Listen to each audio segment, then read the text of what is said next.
81번 학교폭력에 관한 설명으로 옳은 것은 주어진 내용을 읽어가면서 학교폭력에 관한 설명으로 옳은 것을 골라보도록 하겠습니다. 1번 사이버를 활용한 학교폭력은 상대적으로 줄어들고 있다. 상대적으로 줄어들고 있는 게 아니라 더 증가하고 있죠. 따라서 1번은 옳지 않습니다. 2번 가해자는 공격성을 통해 목표를 성취할 수 있다고 생각한다. 맞습니다. 이 내용은 학교폭력에 관한 설명으로 옳아서 81번의 답이 되겠네요. 3번 가해자와 피해자를 구분하는 것은 용이하다. 용이한가요? 아니죠. 쉽지 않은 일입니다. 용이하지 않습니다. 4번 학교폭력의 원인은 분명한 편이고 분명하지 않죠. 피해 사실은 쉽게 드러난다. 아닙니다. 쉽게 드러나지 않죠. 따라서 4번도 옳지 않습니다. 5번 학교폭력의 심각성은 줄어들고 있다. 아닙니다. 점점 증가하고 있습니다. 따라서 학교폭력에 관한 설명으로 옳은 것은 2번 가해자는 공격성을 통해 목표를 성취할 수 있다고 생각한다. 2번이 옳은 설명으로 답이 되겠습니다. 82번 상실을 경험한 내담자를 상담할 때 복잡한 애도 반응을 규명하는 주요 단서로 옳지 않은 것은 이 문제에서 복잡한 애도 반응이 어떤 거죠? 그렇죠. 상실에 대한 정상적인 애도 과정이 어려워져서 복잡하고 지속적인 심리적 반응을 보이는 상태입니다. 따라서 1번 내담자가 고인과 똑같은 신체 증상을 표현할 때 옳습니다. 2번 상담 시간 동안 상실의 주제가 계속해서 나타날 때 옳습니다. 3번 고인을 모방하려는 충동이 강할 때 맞습니다. 4번 죽음을 둘러싼 사건들을 감각적으로 재구성할 때 맞습니다. 5번 상실을 인식하고 죽음을 인정할 때 5번은 맞지 않죠. 상실을 인식하고 죽음을 인정하는 것은요, 복잡한 애도 반응이 아니고요, 정상적인, 즉 건강한 애도 반응입니다. 따라서 5번이 애도 반응을 규명하는 주요 단서로 옳지 않아서 5번이 답이 되겠습니다.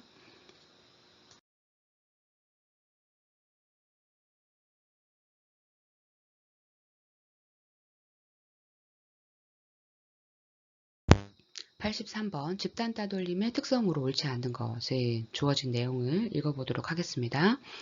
1번 2명 이상이 타인에게 가학적이거나 강압적인 힘을 행사하는 것을 말한다. 맞습니다. 2번 누군가에게 의도적으로 해를 가하기 위한 행동이다. 맞습니다.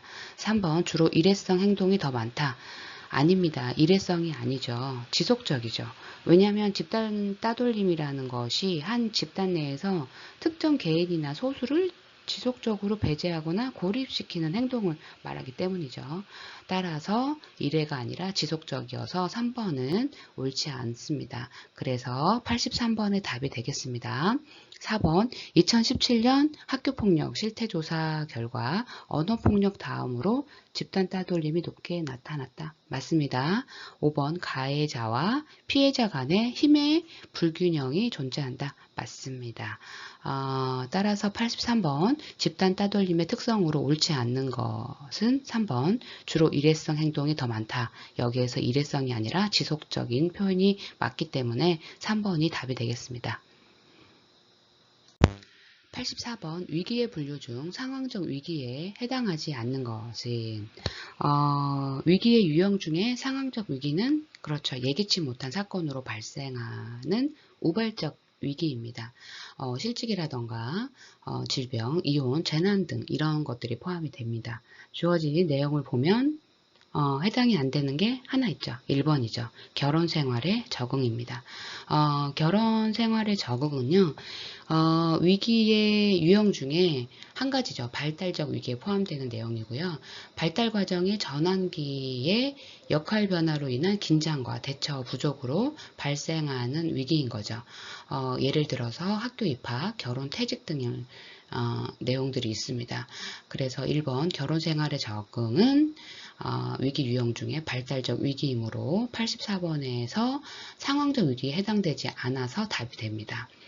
이 외에도 실존적 위기가 있고 환경적 위기가 있고 체계적 위기가 있는데 실존적 위기는 삶의 의미나 목적에 대한 내적 갈등과 불안으로 인한 위기입니다. 발달 단계와 무관하게 발생할 수 있고요. 또 환경적 위기는 태풍, 홍수, 지진 등 자연 재해로 인한 위기입니다.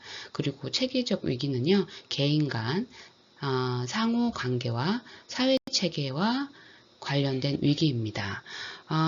따라서 84번은 상황적 위기를 묻는 상황적 위기에 해당하지 않는 것을 묻는 질문으로 답은 1번입니다. 결혼 생활의 적응입니다. 85번 위기 상황에 내담자에 관한 신경생리학적 설명으로 옳지 않는 것은 주어진 내용을 읽어보도록 하겠습니다. 1번 편도체가 과잉 활성화된 상태이므로 두려움에 압도되어 시간과 장소에 대해 혼란에 빠질 수 있다. 옳습니다. 2번 해마가 과잉 활성화된 상태이므로 위기사건에 대한 사실을 기술하는 데 취약할 수 있다. 2번이 설명이 옳지 않습니다. 트라우마 상황에서는요, 좌측 전두 피질의 언어 및 실행 기능에 이상이 생기죠. 해마가 억압되고요.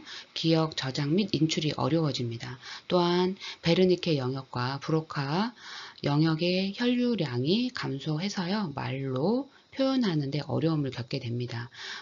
트라우마로 인해서 불안과 공포가 증가하고 노르에피네프린이 급증하게 되죠. 그리고 세로토닌은 감소합니다. 이로 인해 편도는 과도하게 활성화되고 해마는 억제되죠. 그리고 기억 저장 시스템이 닫히고 트라우마는 주로 편도에 저장이 됩니다. 따라서 2번은 옳은 설명이 아니죠. 그래서 85번의 답이 되겠습니다. 3번 분노, 놀라움 등 위기 사건과 관련된 정서 기억이 암묵 기억의 형태로 저장되므로 정서를 의식적으로 표현하는데 한계가 있을 수 있다. 맞습니다. 4번 HPA 축의 활성화로 호르몬의 양이 옅어질 때까지 위기 반응이 일정 시간 지속될 수 있다. 옳습니다. 5번 베르니케와 브로카 영역에서 혈류량이 일시적으로 줄어들기 때문에 위기 사건과 관련된 언어적 이해와 표현이 어려울 수 있다. 맞습니다. 따라서 85번에서 위기사항의 내담자에 관한 신경생리학적 설명으로 옳지 않은 것은 2번입니다. 해마가 억제되죠. 그래서 2번은 옳지 않습니다.